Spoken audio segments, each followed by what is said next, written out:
সন্দীপ রেড্ডি বাংলার ছবি স্পিরিট থেকে বাদ দেওয়া হয়েছিল দীপিকা পাডুকোনকে। হ্যাঁ, তার কারণ খুব একটা জানা যায়নি, কিন্তু এতদিন পর তার কারণ সোশ্যাল মিডিয়ায় এসেছে, আর সেটা শুনেই সবাই তো একটা কন্ট্রোভার্সিয়াল দিকেই যাচ্ছে।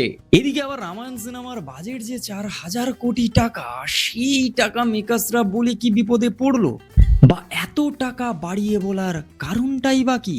আওরা পান 2 সিনেমাটা এখন সিনেমা হলে হিট, কিন্তু দিশা পাটানির অ্যাক্টিং নিয়ে ফ্যান্সরা খুশি নয়। হ্যালো বন্ধুরা, welcome to my channel, welcome to my another episode of celebrity news. এই চ্যানেলে নতুন হলে সাবস্ক্রাইব করো, আর হ্যাঁ, পুরনো হলে লাইক করে একটা কমেন্ট করে দাও। তাহলে আসা যাক প্রথম খবরে। হ্যাঁ, সন্দীপ রেড্ডি বাংলার ছবি স্পিরিট থেকে বাদ দেয়া হলো দীপিকা পাডুকোনকে। এটা পুরনো খবর আমি জানি, কিন্তু তাকে বাদ দেয়া কেন হয়েছিল সেটাই সামনে এসেছে। কারণ জানা যাচ্ছে নাকি সন্দীপ রেড্ডি বাংলার ছবিতে প্রফিট শেয়ারিং এ যেতে চেয়েছিলেন দীপিকা পাডুকোন, তাও আবার 10%। সেই কারণের জন্যেই দীপিকা পাডুকোনকে বাদ দেওয়া হয়েছে সিনেমা থেকে। কিন্তু সেটা নিয়েই একটা কন্ট্রোভার্সিয়াল নিউজ বেশ ছড়াচ্ছে সোশ্যাল মিডিয়ায়। সেটা হলো, একজন হিরো যদি প্রফিট শেয়ারিং এ কাজ করতে পারে, তাহলে একজন হিরোইনের বেলা তা ক্রিটিসিজমের মুখে পড়তে হচ্ছে কেন? একজন হিরো যদি প্রফিট শেয়ারিং এ কাজ করে, তাহলে একজন হিরোইনও প্রফিট শেয়ারিং এ কাজ করতে পারে। এই মন্তব্য এখন সোশ্যাল মিডিয়ায় বেশ ঘোরাঘুরি করছে। এই বিষয়ে তোমার কি মতামত? ছোট্ট করে একটা কমেন্ট করতেই পারো। সন্দীপ রেড্ডি বাংলার সিনেমার কথা হচ্ছেই যখন, তাহলে তার পরবর্তী সিনেমা অ্যানিম্যাল পার্ক তাহলে শুটিং কবে থেকে শুরু হচ্ছে?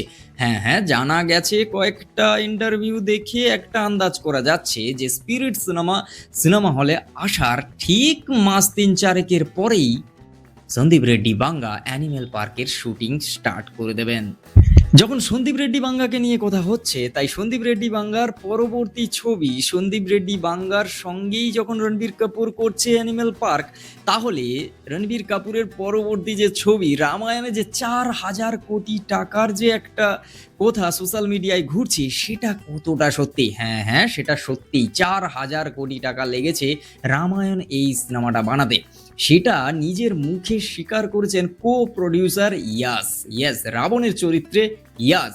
তিনি বলেছেন যে দুটো পার্টে আসবে এই সিনেমা, আর দুটো পার্টের মোট টোটাল খরচ হচ্ছে 4,000 কোটি টাকা। সেটা হলিউডে রিলিজ করা থেকে শুরু করে সব কিছু টোটাল নিয়ে। তাই 4,000 কোটি টাকাটা কোথাও গিয়ে জাস্টিফাইড। কিন্তু এই কোথায় সমালোচকরা মানতে নারাজ। তারা বলছেন যে মেকার্সরা নাকি বাড়িয়েই বলেছেন সংখ্যাটা।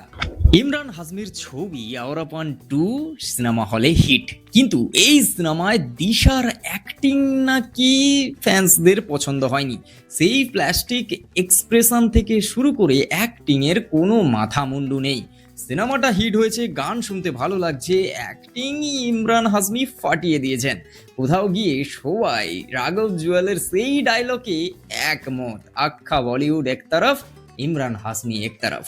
কিন্তু এই সিনেমা হিট হয়েছে বটে, কিন্তু সোশ্যাল মিডিয়ায় ঘোরাঘুরি করছে যে দিশা পাটানির কোথাও গিয়ে অ্যাক্টিং একেবারেই হয়নি, যা ফ্যান্সদের পছন্দই হয়নি।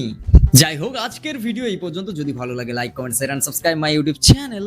এমনই সেলিব্রিটি নিউজ থেকে সিনেমা রিভিউ, সং রিভিউ, বাংলাদেশের নাটক রিভিউ, সব রকম মানে ভিডিও নিয়ে আমি এই চ্যানেলেই আপলোড করি। সো সাবস্ক্রাইবটা করেই ফেলো। আর হ্যাঁ, যদি সিনেমা প্রেমী বা সেলিব্রিটি নিউজ দেখতে বেশ ভালোবাসে, মানে সিনেমার গল্প শুনতে বেশ ভালোবাসে, এমন কোনো বন্ধু বান্ধব থেকে থাকে, তার ইনবক্সে এই লিঙ্কটা পাঠিয়েই দাও। দেখবে তোমাকে ভালোই বাসবে, বুঝলে তো? আর নতুন হলে সাবস্ক্রাইব করো, পুরনো হলে যা করতে হবে কমেন্ট করে লাইক করো, ফেসবুক থেকে দেখে থাকলে পেজটাকে ফলো করো। দেখা হচ্ছে খুব তাড়াতাড়ি নতুন একটা ভিডিও। টাটা।